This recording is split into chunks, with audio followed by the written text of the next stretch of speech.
We appreciate you coming out here this morning. Where do I look? Just right there, man. Yeah, or chat with Matt.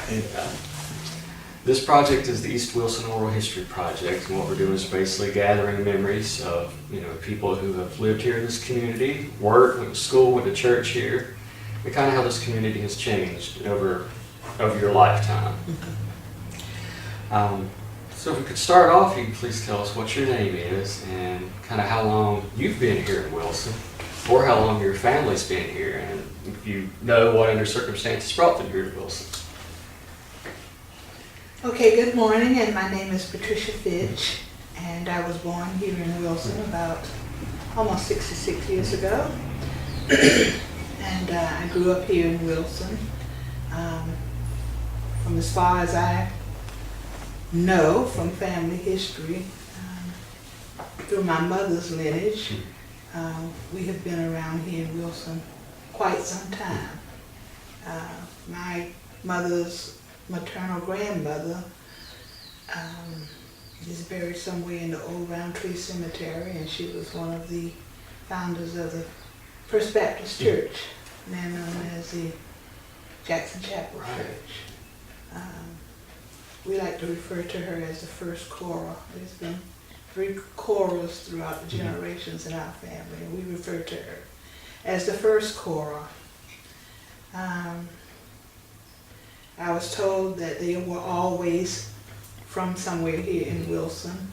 I never heard that she was a slave or anything. Of course, Jackson Chapel started like 1872 or something like that, just a few years out of slavery. But in our oral history, we did not have any discussion that she had been a slave.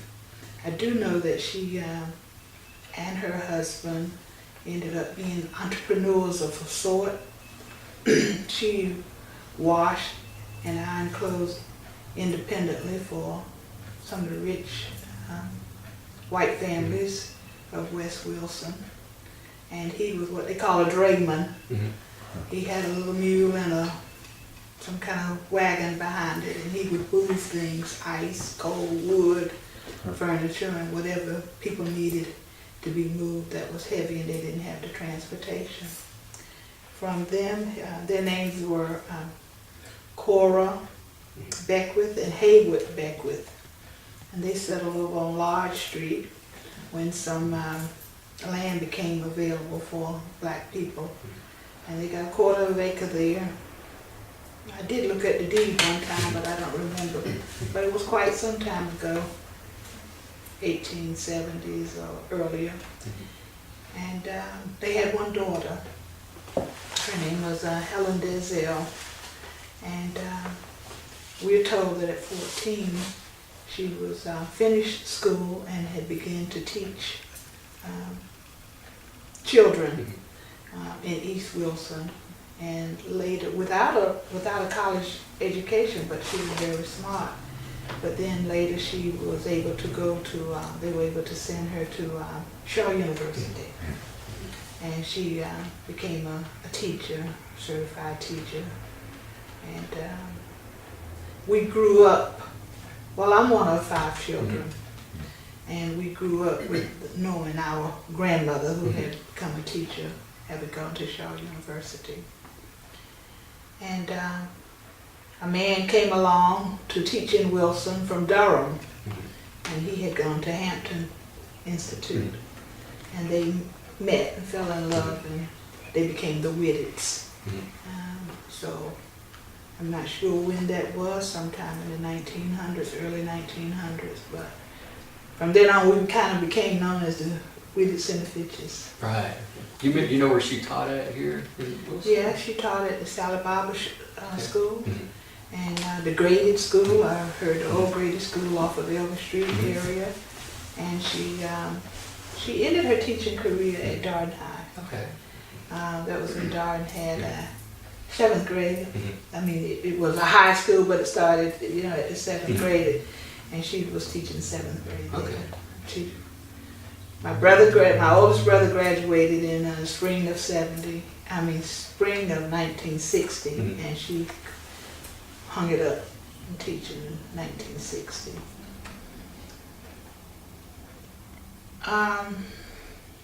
Then those Wittets, Mhm. Walter and Helen Dezell, who we refer to as Dezell or Desi, they had 2 children.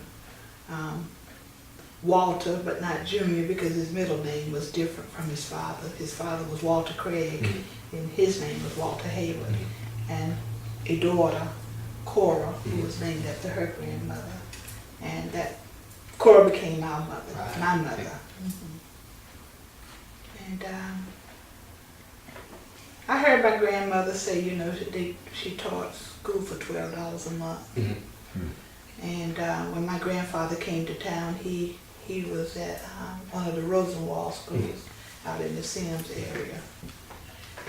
Evidently that wasn't enough to feed his family, so having gone to Hampton, which you learn a trade, he had learned the trade of tailoring, and then he ended up self-teaching himself carpentry, and he ended up being a little entrepreneur, fixing houses, kind of home improvement. Right. So, I guess they had the philosophy that girls need to get education. I never heard them say that, but just from looking and sort of like deducing, girls needed an education, maybe to find a husband, and guys needed to go to work. So their son went to work, and they sent my mother to Bennett in Greensboro.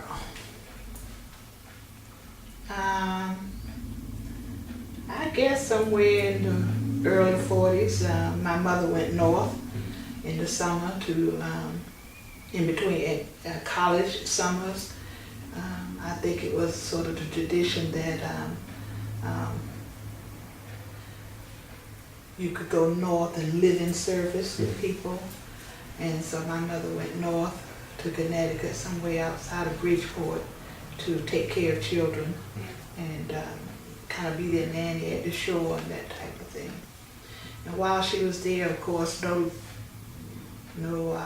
young lady went north outside of her family and stayed in a hotel. At that time, there probably were no hotels or apartments. They stayed with families.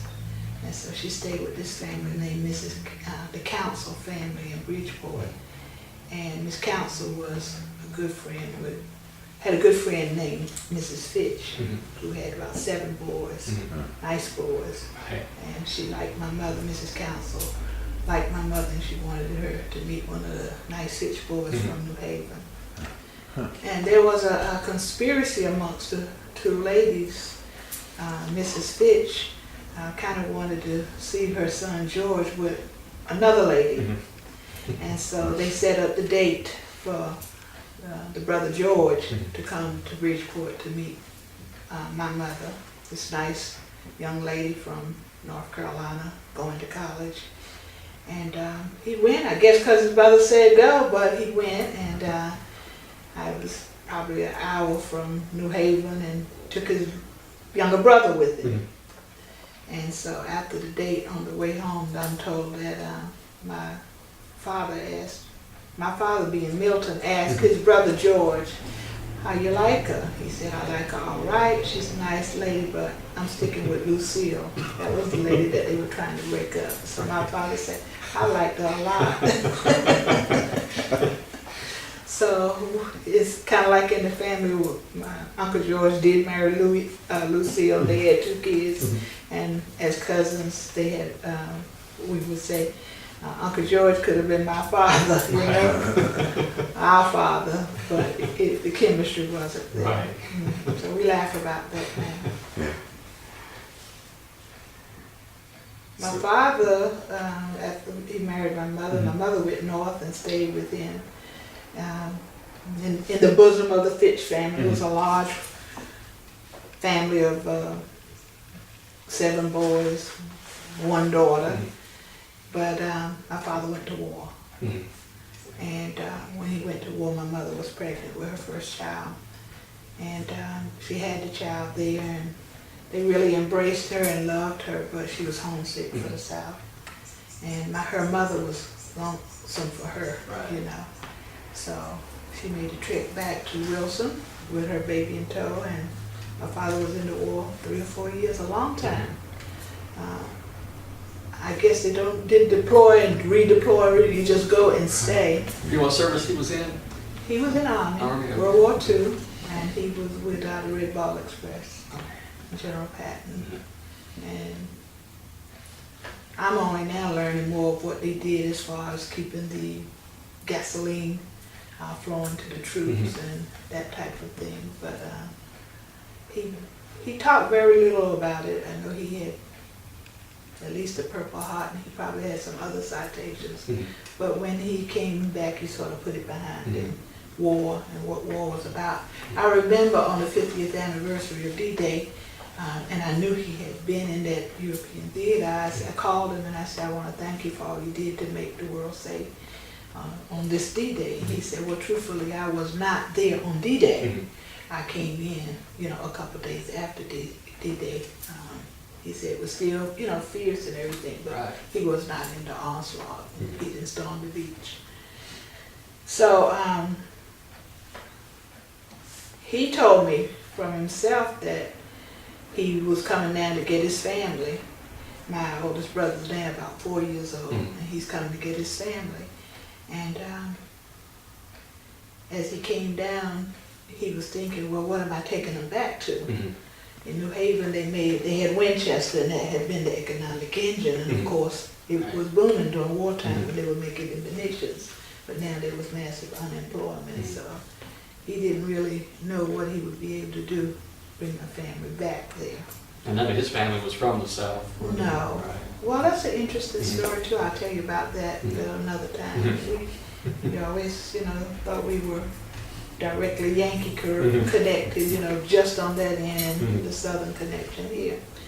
But when he came back, he sort of looked around at this little town and he saw opportunity. So he said that he'll try to stay here and make a go of it. And he ended up starting a cab company and gathered up all the veterans, and we call it the Veteran Cab. And then baby started coming. Toby, my oldest brother, not my oldest brother, my second brother. We refer to him as Toby, but he's Milton Jr. That's an interesting thing too, because the first boy is generally named for the father. Right. And Toby didn't get that honor because my brother had lost a brother young called Jerome, and they wanted to honor him. So our first brother's named Jerome Henry, in commemoration and remembrance of my father's youngest brother, Jerome Henry. So when Toby came and Daddy had been to war and this, that, and the other, he was sort of like not that close to this little boy because he's 4 years old. He's with his mother, he's with his grandparents. And so then Toby came along, and then my father and Toby were just, inseparable. Right. And so I understand the day he was born. And then 18 months later, from Toby came me. And then 18 months from me came the darlings of the family, a set of twins. In all that time, my father's here trying to make a living. So, like I say, the cab company. Then he had a little fuel oil delivery truck. People were converting to oil from coal and this, that, and the other. And, they had furnaces and that. They needed oil. So he had a little truck for delivery. But when my mother was sick, we just had Mercy Hospital. When my mother was pregnant with the twins, there were complications. And we just had Mercy Hospital. You could go across the track to Woodard Heron and Carolina General, but evidently, I don't know what was wrong with her, but she had to end up going to Duke. But whatever the complication was, they didn't discuss it that much. Somebody else may have heard it, my older brother may have done it. But to make a long story short, my father ended up, he didn't have insurance. So this Obamacare thing is, through the generations, has been really needed. And since he didn't have insurance and he was I don't know if Duke was the great Duke then, because this would have been about 49, so maybe they were not that old. He had to tell them how he was going to pay for her treatment. And he asked him, if you do take care of my wife, you will be paid. So he came back and he sold his truck for their care. And then they came home, great joy, fanfare, this, that, and the other. And I guess everything was going along normal. I don't remember when they came.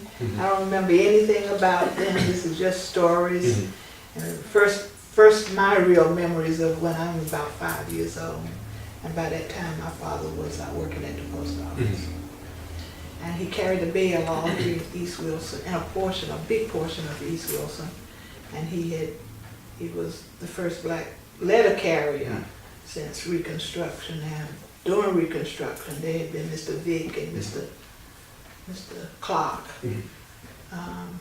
But he, as it was told, was the first black letter carrier. There were other blacks in the post office, but they didn't carry the mail. Right. And how he got to carry the mail was, of course, like they always say, you must have a exam. Right. And he scored high on the exam, and the veterans were promised preference. And the story was told in our home was that our father made a very, very high score on the postal exam, but was denied. The postmaster said that as long as he was postmaster, no black, he didn't use that. As the story said, he said the N-word would never carry the mail. Well, my father, to get his cab stand, to get his truck and all that, he evidently had always bumped some heads in city council, maybe to get the license. Whoever licensed it wasn't, I don't imagine it was all that easy, because the veterans cab, they ran all over the city, so there probably were some issues. And he had also agitated with the government to have a decent place for veterans to be buried in the black cemetery. Right. They were just kind of like thrown into a pot of field. And he was incensed. I remember talking to him even earlier. Why did you do that, Daddy? You know, he said, I fought all over Europe for the freedom of others. And then we would come back here and just be discarded. So he made some noise. And now he has his 5 children and a family to feed, and he's being denied. And he's, in his mind, he's fought all over Europe for the freedom of others, and he can't get a decent job to feed his family. But my grandmother in the north had a very dear friend. I don't remember what her last name was, but they all referred to her as Aunt Jo, Josephine. And Josephine was the nanny for Adam Clayton Powell, the congressman from New York. And then Adam was in the Congress at the time. So my father called Aunt Josephine and told him what the problem was, and could she speak to Adam for him. And the story was told, a telephone rang, and it was Adam saying, Milton, what is the problem? And it seemed that Adam had played, Adam's father was a big minister of this big church in New York, Abyssinian Baptist, but he would summer in New Haven. And then they, summer vacation, I don't know what the connection was, but Josephine would bring the boys to play with Adam, and my father was one of the boys that she would bring. So my father asked Adam, do you remember me? And he said, of course I remember you. And then he told him what the problem was. He said, the story is that Adam said to my father, we'll see about that. We'll see about that. Give me a little time. And he supposedly called the dean of the North Carolina congressional delegation. And he told my father that this congressman owed him some green stamps, and he was going to cash a few.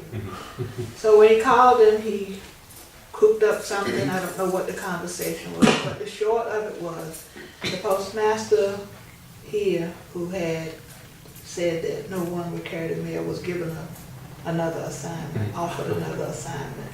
I did hear Florida. It may not have been Florida, but the successor had said that anybody who qualified Mhm. would be able to carry the mail.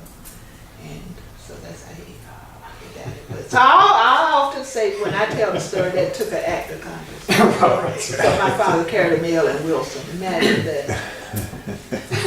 What a story. Of course, I'm aware of who your father is, and you know, just kind of hearing this, it kind of makes me think: is this kind of how he got started with the civil rights movement? It really went back earlier than that, Really? but that's another story. That's another story. I think it was just in his DNA. Really? From his grandfather, who he can trace as being a slave, Mhm. and a slave in New Bern, North Carolina, Mhm. who had ended up settling in, Peekskill, New York, Mhm. New Haven, and Do you, started his family. do you know the story of how he got out of slavery in New Bern? Yes, Was it and when the there war was is- still? Do you know the story? I know some things going on around New Bern, and I know that Yes, slaves okay. were running to the Union lines. I'm gonna recommend you, because a lot of what I'm saying is like what I heard from family, Right.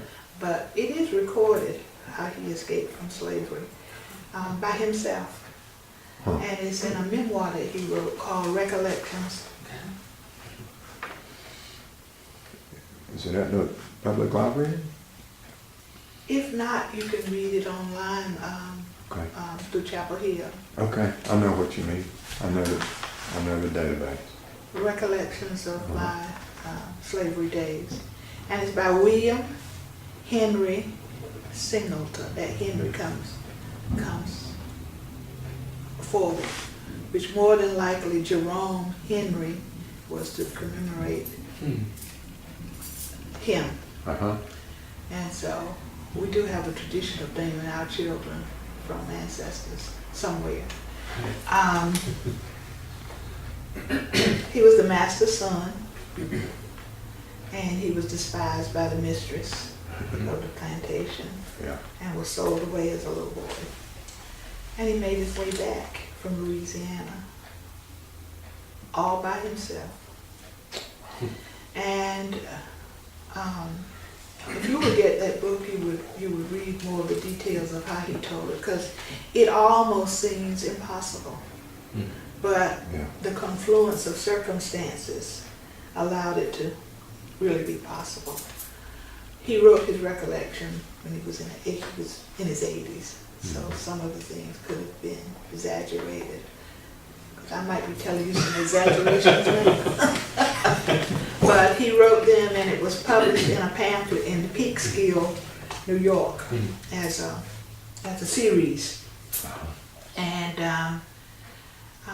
there it was forgotten, hidden, this, that, and the other. We never had a copy of it in our family that we knew of. And he became like an itinerant AME minister. And so he left Peekskill, he went someplace else, and he ended up in New Haven. And what happened was, there was a Duke researcher, I guess he would be much like you, Right. delving in the past. Right. And he was looking for information on blacks during the during the Civil War time, Mhm. who had been in the maritime. Mhm. He thought that he found enough on people who had been like in army or that kind of stuff. But he was curious about the maritime, and he was in the New York bowels of the New York library. Mhm. Exactly where in New York, I don't know. But he came across this dusty, Mm. and he started reading it. And when he started reading it, he said, he started recognizing, Mhm. and that's why I say things come together. Right. He started recognizing the landmarks that were described in this, this plantation, this creek, this, that. And he said, this is where I grew up. The guy was from the New Bern area, Craven County, and the landmarks that was recited in the series were landmarks he was familiar with. So he really got hopped up. His name is David Shashelsky. Yeah.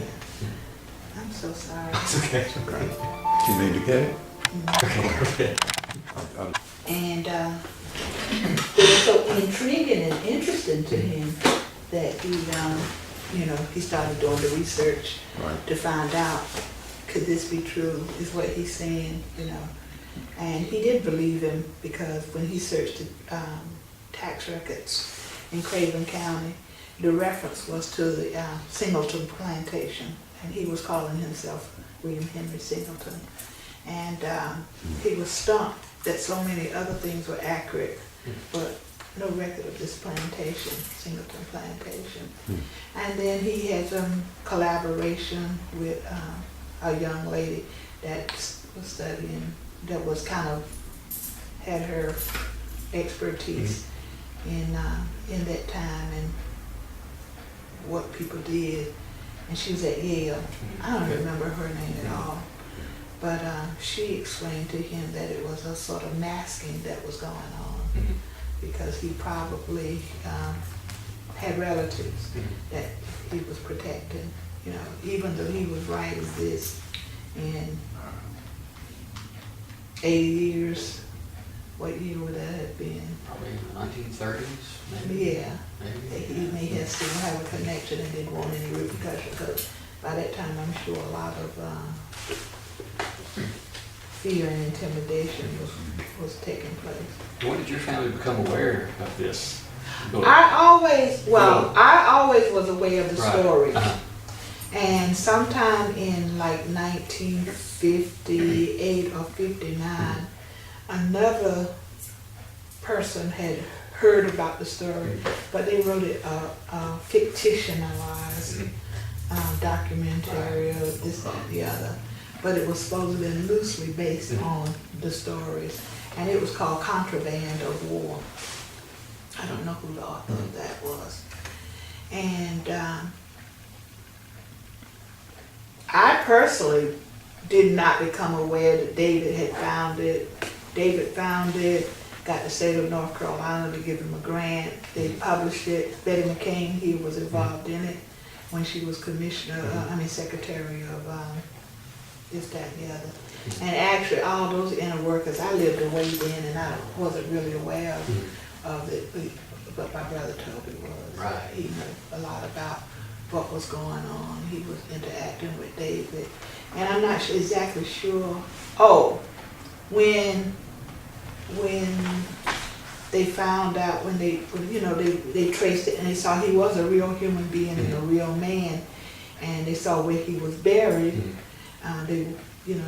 The cemetery records showed what funeral home he had been buried from, and they went to the funeral home, and they had his record of his lineage and family and everything, and then they were pleasantly surprised that somebody said the Fitches still live here, and they were able to go and see my uncle. By that time, my father was dead, but I knew of the old man from my father. My father, Jerome, was the youngest boy, and a daughter, Elizabeth, a daughter after him. So my father was the third youngest, and it was his and Jerome's job to keep their grandfather on the porch. He, had dementia, and he had started to wander and this, that, and the other. They wanted, he had, their job to go find him in the neighborhood, and he wandered away. So he always told, stories about his grandfather. But you never knew if they were embellishments and this, that, and the other until it came about. And then afterwards, after the book came out, we started doing some research on it and saw that he had gone to the Iowa, one of those places, for a reunion of the Army, the Grand Old Army. Right. And, I guess they recounted and relived and this, that, and the other. And he marched in the parade. They said it was a terrible heat, and he had a heart attack after and died.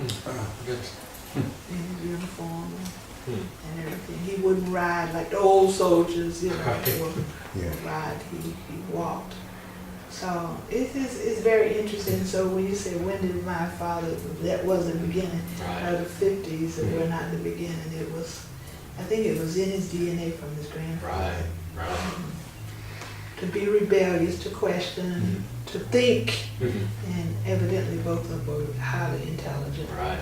And they were not satisfied with the status quo, you know. You have a creed that all men are created equal, and then Right. you know, you build a nation on the backs of oppression of people. Well, let me ask this. Of course, you know, my father growing up in Connecticut. Of course, Connecticut, North Carolina, completely two different worlds, especially at that time. When they lived up there in Connecticut, were they segregated communities like they were here? I Do you would know? know. Or? I wouldn't know because my father says that they interacted with a lot of Italians. And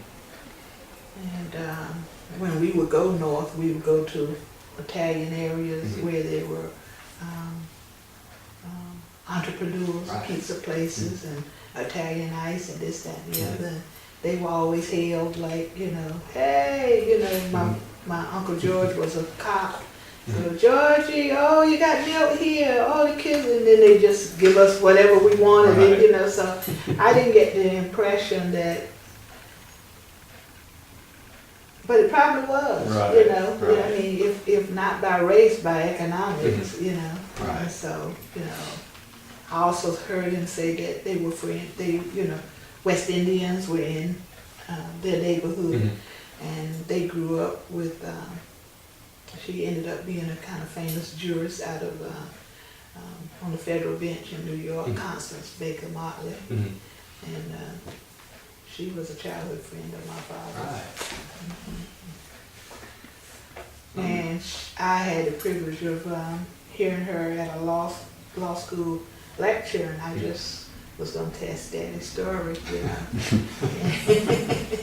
And I asked her, do you by chance remember a fellow in New York, in New Haven, Milton Fitch? Of course I do. So, I was satisfied there was a grain of truth. Right. Well, let me backtrack a little bit here, back here into Wilson. Tell us a little bit about yourself and growing up here, you know, and kind of where you went to school and, you know, a little bit after that, if you could. Yeah, you know, smile because as far as I know, as far as I remember, I had a happy childhood. You know, like I said, I'm one of five. I'm the third middle child. We weren't rich, but we didn't know we weren't rich, you know. By standards, economic standards, I guess we were pretty, you know, I guess we were poor, but we didn't know we were poor because we had everything that you had. I grew up on Large Street, which had a mixture of industrial, tobacco warehouses and tobacco processing, and lumber and ironworks and Coca-Cola bottling, and the neighborhood. Well, I'll put it like this: when TV came out, we had the first TV in our neighborhood, and the neighborhood kids looked through the window at the TV when it was delivered, you know. Right. And we always had, they had basketball hoop, a real basketball hoop, but it was on the tree, Right. not on a post. But it was a real hoop, it wasn't a made-up one, Right. you know. And we always had a plenty for Christmas, and we always had a plenty to eat. My father grew up during the Depression, and he had rickets, poor diet, and he always said his children will never be hungry. That's a curse he put on us, because we all have weight issues. But there was always, he had it, you know, by the time I can really remember, he had the good government job at the post office. He was paid every 2 weeks. You know, whatever happened, it was never, well, money's not, you know. So my mother taught school. My grandmother taught school. We had an intact family. We had a large communal family. 5 children, mother and father, and the maternal grandparents. And so we just had a lot of nurturing and a lot of you can be anything you want to be, you know. I remember that, and I'm saying I never questioned that we could be president of the United States. We had just never seen one. Right, right. But we were told you could be anything that you wanted to be. You just had to want to be it.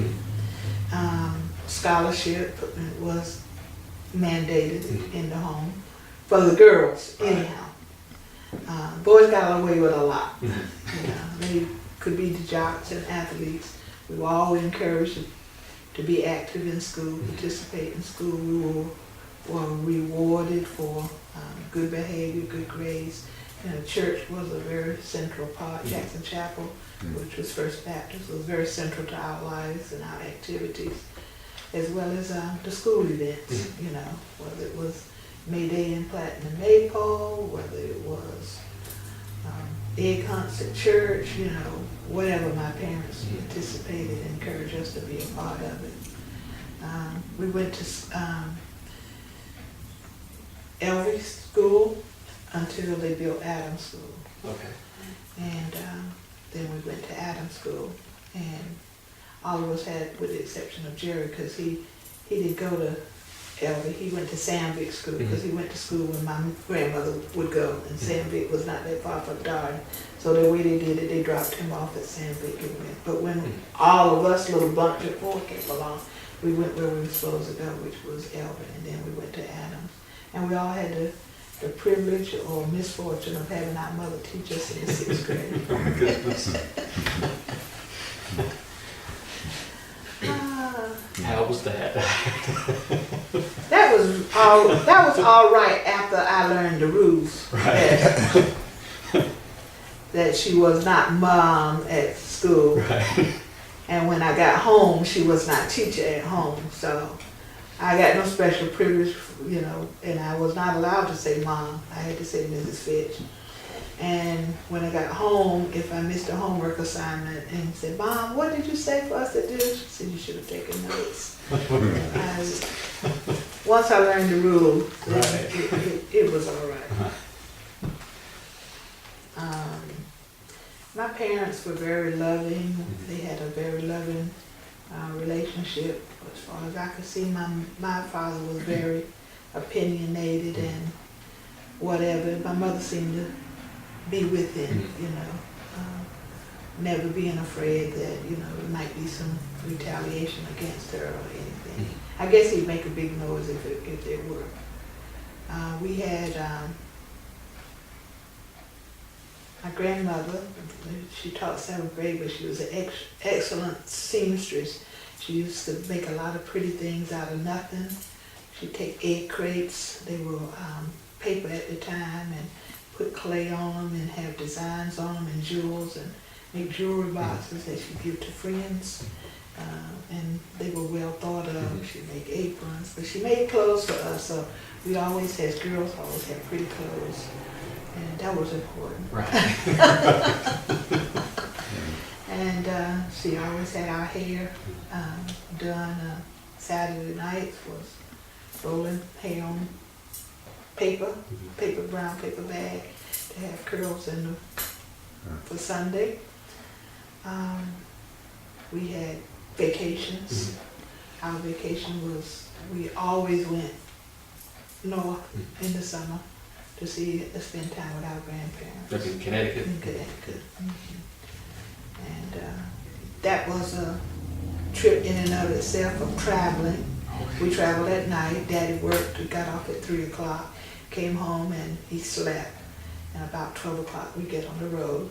And so about 4 or 5 o'clock we would be hitting DC. Right. And then we could go to that. Right. So, and we always had, my mother always had a fabulous picnic for us. And as soon as we got to Elm City, everybody wanted a sandwich. But, you know, all those trips, when we would, we'd stop at, if we didn't just go straight to DC, we'd stop in Richmond, because we had family there. That's generally where we really had bathroom break. And then we would go on and get to DC. And we went to the Washington Monument, all the monuments a million times. Right. We always stopped there. And then we, see some of the sites in Baltimore, stopped in Philadelphia because we had family there. And then we stopped in New York just to see the Statue of Liberty. Never to go in her, but we'd always see her, know where she was, and this, that, and the other. So it was always kind of like educational, Right. And then we just would be in Connecticut. How old were you on these trips? Well, I remember being 5, 6, 7. I remember being 6, 7, first grade. Yeah. 6, 7, going to Did- Connecticut. But we probably went before then. Did your mom and dad talk about why you couldn't take a bathroom break? We knew. You just knew. You just remember knowing. Yeah, we knew. When you got to DC, Yeah, we would, he'd gas up, we'd go to the bathroom. Yeah. Or, like I said, we'd stop in Richmond sometimes too, Right. at with family. family. Mhm. But, we didn't buy anything. We didn't buy anything to the New Jersey Turnpike. And then he'd like let us get a hot dog or something like that. By the time we sick of our sandwiches and what we had, it's not cool anymore and everything, so we would get So he something didn't on want the to New take Jersey it. I'm Turnpike. sorry. We get something at one of the stops at the New Jersey Turnpike. Yeah. Mhm. He didn't want to take you around back. Yeah. He didn't ever, do you know that we didn't know how to go into a store? I didn't go into a store probably until I was downtown to shop, until I was probably 9th grade, Goodness. because he didn't want us to be told we couldn't try on anything. My mother bought cloth at Leah's, Uh-huh. and my grandmother, not my mother couldn't sew. And she bought all her cloth at Leaders and she sewed for us. And then they would bring the shoes home for us to try on and take back. Right. And Mr. Leader always let my grandmother get whatever she wanted. And Yeah. my father didn't want us going in town. Yeah. So, Till 9th grade. girls, anyhow. Right. Girls. I mean, on my own, on my Right. own.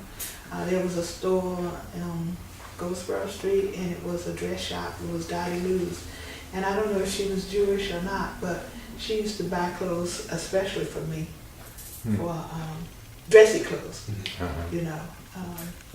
And I didn't go into a store to go and look and finger and shop until I was in 9th grade. And my first trip was Belts and Bachets. And In So 9th grade, I was 1962 or 63. so this is about the time things are starting to change a bit. And I had never been in the Colony Theater Mhm. or Drake Theater Right. because he wouldn't let us go upstairs. Well, we had been to the Ritz plenty of times. Right, right. Did he talk to you about why you couldn't go in? Or you said you knew? No, we just knew. We You just knew knew. that he was He talked a protecting- lot of, we talked at the table every night. And we heard of, he would tell us who may have not been nice at the post office of his coworkers. Uh-huh.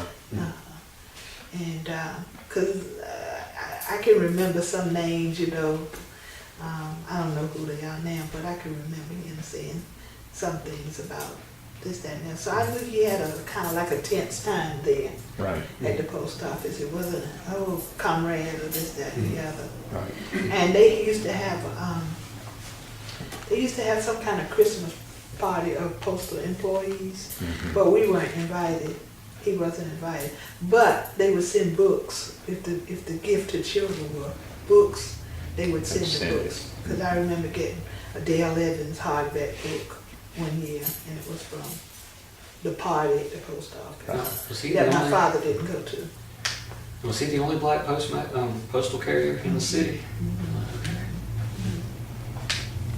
So is it your sense that he was trying to, I'm sure, as a parent, was trying to protect you from being hurt Did you get a sense that it was to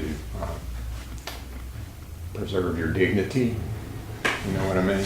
I did get the sense, you know, in hindsight, you know, years later, I started appreciating what he was doing, you know. Right. He never allowed, the boys had a different standard. They could roam, they could go. They told me as a little boy, 10 years old, would ride his bike and meet him any place over in this area to meet him. He was told to meet him, and it was to pay a bill, to do whatever it was a chore. But we never had that. When you were saying to preserve, yeah, pretty much to preserve. I think he just thought that we girls were something special. He never let us work in tobacco. All the girls my age worked in tobacco. Right. You got your money for school clothes and this, that, and the other. And I wasn't laying down with not being able to have my own money and I said, well, why not? And he said, I don't know who these people are when you stand on the corner at 6 in the morning to go out to the fields. I wouldn't know where you are. No, you cannot go. Right. So the boys did. They had to get up and go, stand on the corner, come home from sucking tobacco or cropping tobacco, this, that, and the other. But, you know, that wasn't woman's work, but there was handing and looping and tying that girls got paid for, you know. Right. But he never allowed that. Now, He never allowed us really to walk up Large Street. We lived in 500 block of Large Street. So if you start there right at the railroad track or the bus station and you go down, it was the Cadillac place or the Pontiac place was there. It was the Coca-Cola bottling company. It was Wilson Iron Works. It was tobacco and everything. He didn't want men to catcall at us or say anything to us. So we didn't, you know, all our other peers, they walked to school or they walked this, that, but we didn't. And that's just the way it was. now by this time you're in 9th grade. Where are you going to school at that time? Well, 9th grade, 7th grade, from 7th grade you go to Darden. Okay, is that where you graduated from? No, I didn't graduate from Darden. Things were happening and Wilson had freedom of choice. Right. And it seemed like nobody was choosing Right. black or white. Right. And we had, you know, as teens already participated in civil rights as far as the lunch counter demonstrations, the movie, and the recreation center. So it was like, well, things are happening everywhere but in Wilson.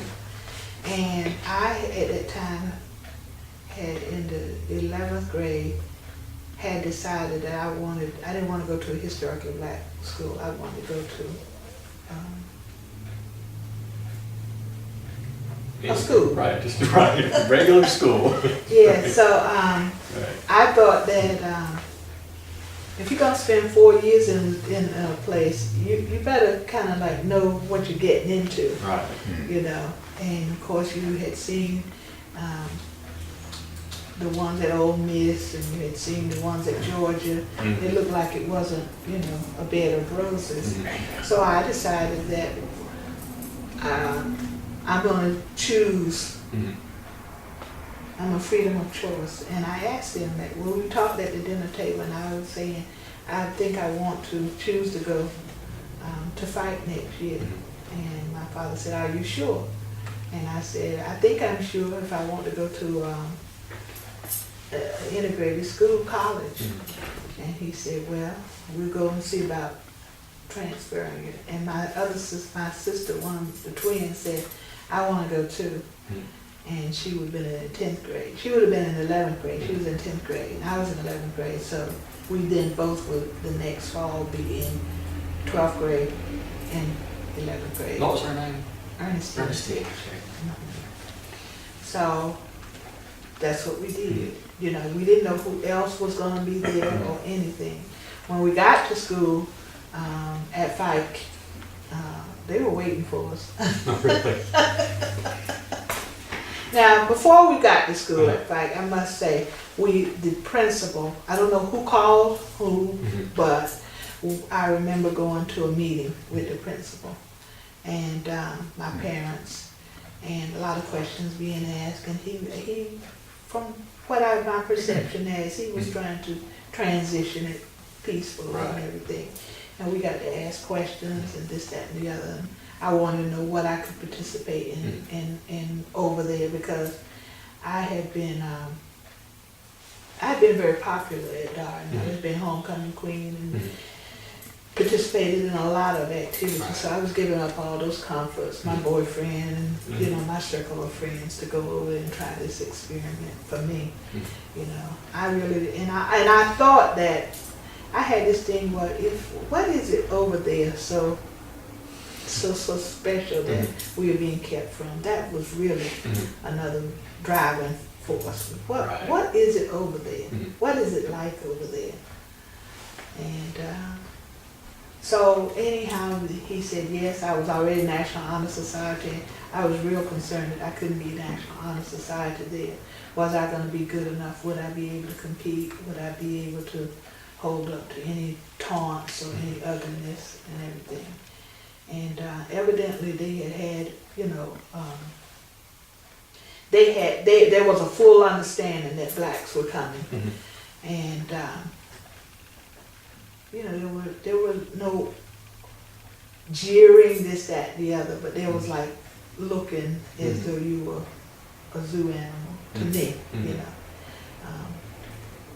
As we passed through, you know, there was a hush, you know, nobody smiled or said hello, you know. But then when we got to class, I wanted to know what kind of classes I would be in, because I wanted to be prepared to go to a good college.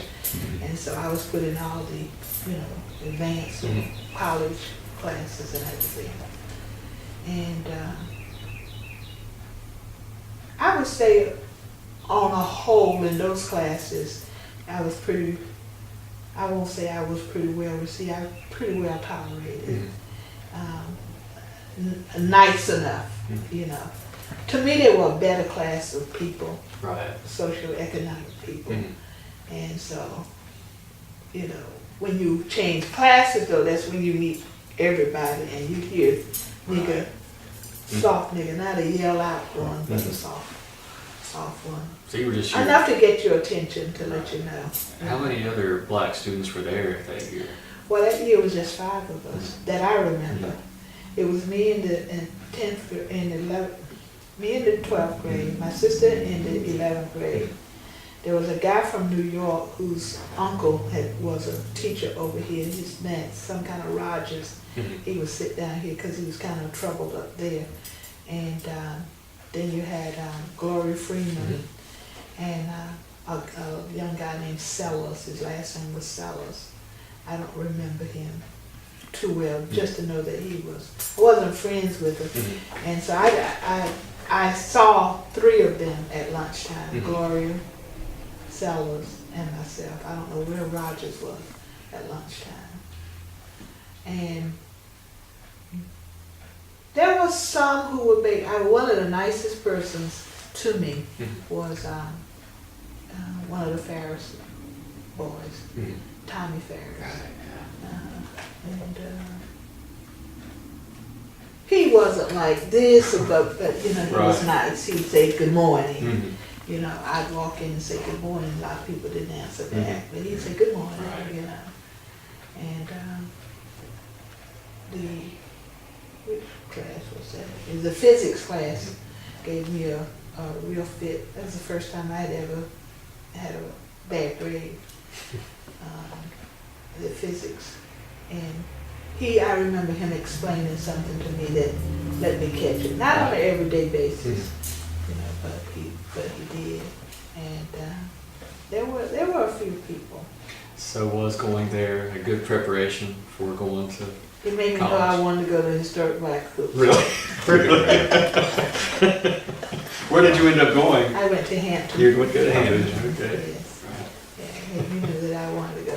I did not want to endure that again. Right, That's right. right. I wanted to be able to talk and be bubbly and, Mhm. you know, enjoy Right. college. Right.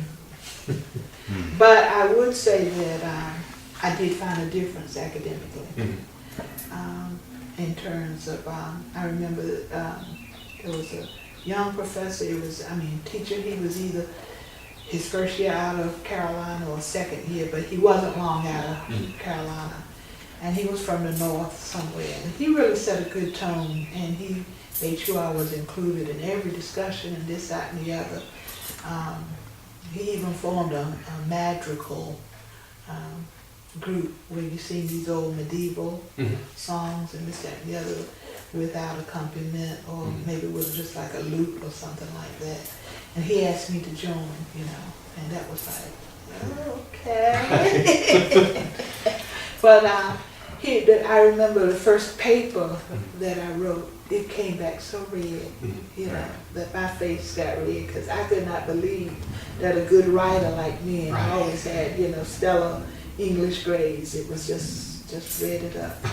And he taught me how to write. And once I went to college, I never saw red like that again. Right. And I eventually went to law school, and I was able to write well, and I practiced law for a while, and things that I had to write for the court were pretty good. Right, right. Let me ask, because I didn't realize that you had gone to law school and everything, so you were, are you still practicing? No, I practiced here when I first came out of law school with the guys, and I needed more independence. Right. So I ran away from them to an island. I ran away to the Virgin Oh, Islands. really? And I became a prosecutor there, and from there I got to be the general counsel for the Port Authority. Okay. And then I had a child that was, I wanted more than an island upbringing for her. And I was too lazy to seek out another town, so I said, let's go down to an area that I know. And when I was a general counsel there was lots of traveling, dealing with airlines, and we were building a new modern jetport, lots of contracts, this, that, and the other, and called for a lot of travel. And I didn't have a chance to, I left her with other people. Right. So she was going to 7th grade. And I really, well, one of the things, she was going to 7th grade, and she was in private school, and her father and I decided that if we were going to be able to afford college, we better get her out of private school. Right. So I said, well, no better place than North Carolina, good public schools, and I'm going to have to get some residency. And I also had read this article on School of Science and Math, and I thought that was wonderful. She was very gifted, and I said that if we want to get out of private school, let's get a private public school. Right. So when we came back, she ended up competing and going to the School of Science and Math. Right. And from there, she was recruited heavily, and she decided and chose Amherst College in Massachusetts. So yeah, I was with the guys for a while, I ran away, and when I came back, I didn't want to do law. It's a small community here, and everybody knows you, and I felt that if I was going to live amongst people and be friends with them, that I needed to be paid, and a lot of people would have the liberty to call me and ask me, let me ask you a quick question. There would be no pay involved. Right. And then I'd see them taking the paying cases across the track. I had to live with people. Right. So I said I can do something else. Right. And I ended up, I love what Fannie Corbett and Howard Jones were doing here to help people help themselves. So I worked for a while with Fannie Corbett as they were doing the rehabilitating and restoring the Mercy Hospital and helping her get it rented. And when I left, it was fully rented. I don't know how it is now. And then Howard Jones asked me to come over and help him at OIC. I'm curious about, you said you wanted to know what was being withheld from you was driving you, what's going on at that white school that's so good that they're trying to keep me out. So you went, but then said you learned that you wanted to go to a historically black college. I'm curious about that decision. Okay, well, you What gotta were- remember I was 16 or 17. Right. And So social life was important, of it course. was very important. I felt that I had been adequately prepared at Barton to go over. There were some deficiencies, but I felt that with a little hard work and direction, that I had been prepared. I never felt woefully inadequate. Like when I was in physics, I realized I had reached my level of, I wasn't a physicist or gonna be that, you know. Yeah. So, although I had done well in you know, the first sciences and your biology and your chemistry, you know, I had reached kind of my level. I mean, I learned that even at a black school, that I had reached my level of math when it got to be calculus and then higher, you know. I'll back off now, let me back off. Right. I had done well at algebra, won the geometry award, this, that, and the other. So I just really wanted to know what it is was over there, because, you know, our books said property of Charles L. Coon or Fike for a long time. Yeah. So we knew that, you know, somebody had used them 3, 4, 5 years, and then we got them. Yeah. So I want to know, well, if we got the old edition, what edition did they have? Yeah. But did you decide there wasn't, whatever was over there was, that you were giving up something from? I thought I was giving up something more valuable, more of me, by going there voluntarily. Right. You know, like I say, I had been, for a long time I lost my voice. You know, I didn't even speak, except when spoken to. And, you know, I was always the one that would start a conversation. So, Yeah.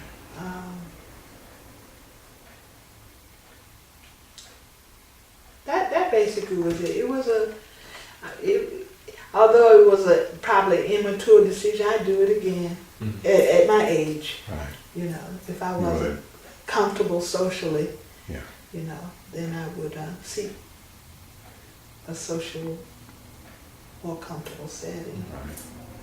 You know, one theme that we've seen over and over is that, I'll put it this way, desegregation happened by law, but integration never happened. No.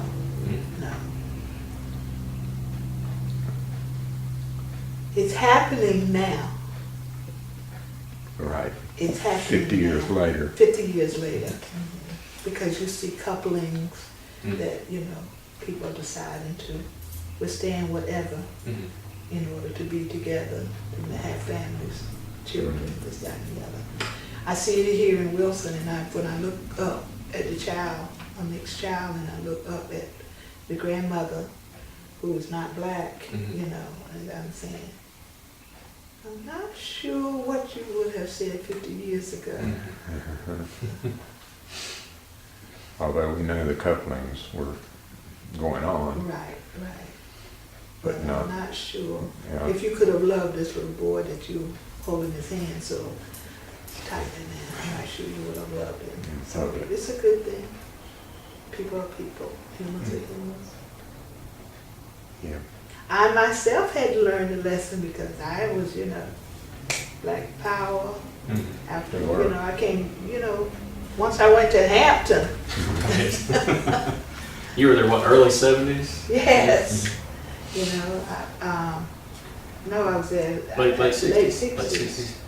You know, Kent State happened, Free Angela Davis, the Vietnam War while we were there, Martin Luther King was assassinated, Malcolm X was assassinated, Yeah. time of upheaval, Yeah. give us, give us more relevant studies, Right. hippies, you know. So. Oh, yeah, I know that. You're getting close to home now. Yeah, you know, I've been in my own study as I'm looking at themes we're hearing and looking at background. This, you mentioned Black Power and the Black separatist movements. I'm wondering if that doesn't go all the way back, if even the colonization movement wasn't a kind of... You sound like Marcus Garvey time? Mhm. Yeah. Well, even before, you know, I mean, there were colonizers who were supposed abolitionists, but they didn't like the idea of free black people around them. So let's end slavery, but let's get them out of the country. Right. But then there was a handful of black leaders who were for colonization, and I'm wondering if that wasn't even kind of roots of the Black Power movement, of, you know, black separatism. And then when we look at what's happened after desegregation and the lack of true integration in this community, it's a complicated Very issue, isn't it? complicated.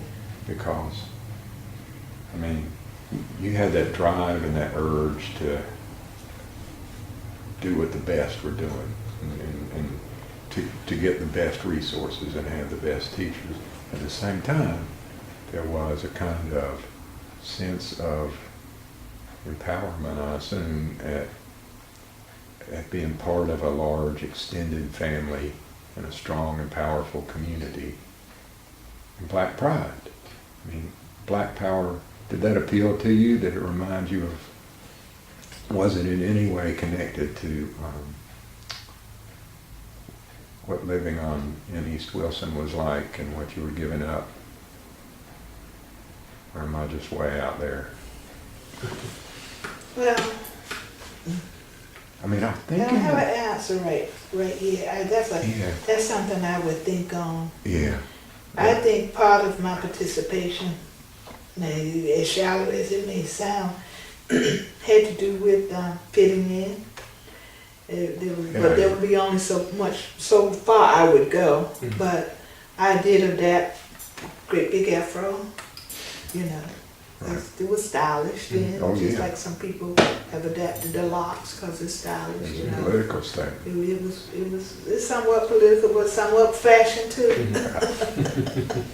Right. Um, That's what it's being hippies. Yeah, well, I'm not sure, you know, if it was just that. I know I always wanted to make a statement of somewhere, a statement and a stand, take a statement. Take a stand and make a statement. That really hopefully trickled out and ended up for the good of the masses, you know. Being a part of that, you know, I've always understood you can't affect change sitting on the sidelines. That you know, you got to be you can't be a spectator. You got to be a participant. Mm-hmm. So that drove me for some of the, Right. you know, going in, finding out this, that, and the other. Right. And then let me see, 70. So then in the 70s, early 70s, that's when it was even more at home, the discussions of where we are and the inequities. You know, my father was very involved in the Hyde County, Was it? one quarter. Oh, yeah. That was going on, but it just closed the schools down. Right. You know, and it's supposed to be all right with everybody. And, you know, helping bring it to the forefront of the rest of North Carolina that situation was going on And could it be tolerated that they would lose a whole generation, 2 generations of kids, you know, in the education system not being educated? Little poor county, not much going for itself. If outsiders didn't come to their aid, what? So,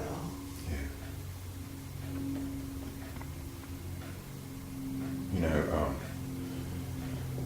Du Bois described the people like your great-grandfather who escaped to the Union lines, the mass, 180,000 who did that and fought for the Union as a strike. mhm, And that, you know, they destroyed slavery on their own.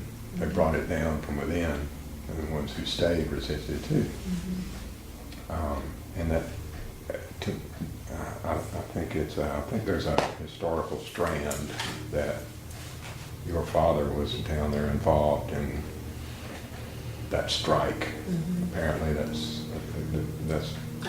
what it was, those parents withholding their children. Then again, maybe And you know, the world doesn't see it as a great movement, but for those people it was. Oh, It yeah. was. You know, you didn't get the notoriety of what Mandela would have done in apartheid in South Africa, but it basically was the same type yes, it thing. was. We believe the world should know about it. That's why we asked you to come talk to us.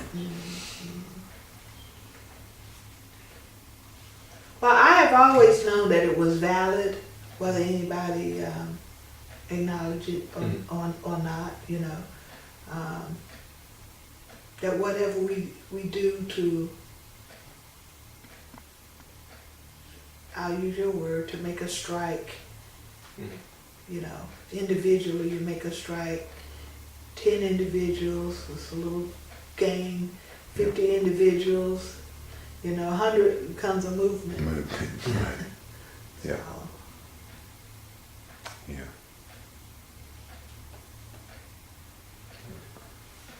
Did you have anything else to add? Oh, not right now. Okay. I could talk all day. Thank you. yeah, well, it's been a little stressful to try to say exactly what I think should be said in the 11th grade. So it was out of sequence. So I should have taken American history. And anyhow, I was in American history. And this teacher, we were in the part of the Great Migration from the South to the North in the movement, as she put it, of the Negroes. Did you? And she kept saying, and the Negroes, and the Negroes. And I said, if I don't say something now, I am going to hate myself. And I struggled, and thank God, you know, there was a lot of reference of that time for the Negroes. So she was leaning on the window, at the window area, and she had placed me, although my name is F, she had placed me in the back. She had alphabetized me in such a way that I was in the back. Wow. And I said, this Fitch don't be this far back in the back, but I was. And you know, it did, but she just kept going until F went way back. Right. So I raised my hand. She said, yes, annoyed. And I said, I called her name and I said, if you are saying the word capital Negros, it's Negroes, Negroes. And I sat down.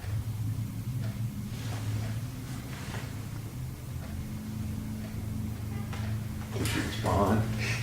I don't remember, because all I can remember was all eyes was looking at me. I don't remember if she responded. I know she heard.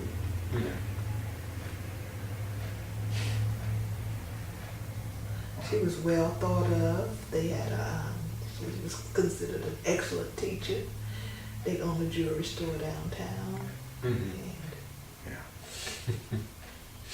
the Negroes. Right. That was a polite Southerner's way. It was intentional, It was intentional. Yes, it was. When I coupled, where I was seated. Mhm. Yeah. But, I'm sure if you interview any whites, that same lady, she would be highly revered. Mhm. I had two like that. And the lady in the physics class, she was like that too. She was like, that's how when she died, they said what a great teacher she was. And I said, yeah, you don't have that thing on, do you? I'll turn it off.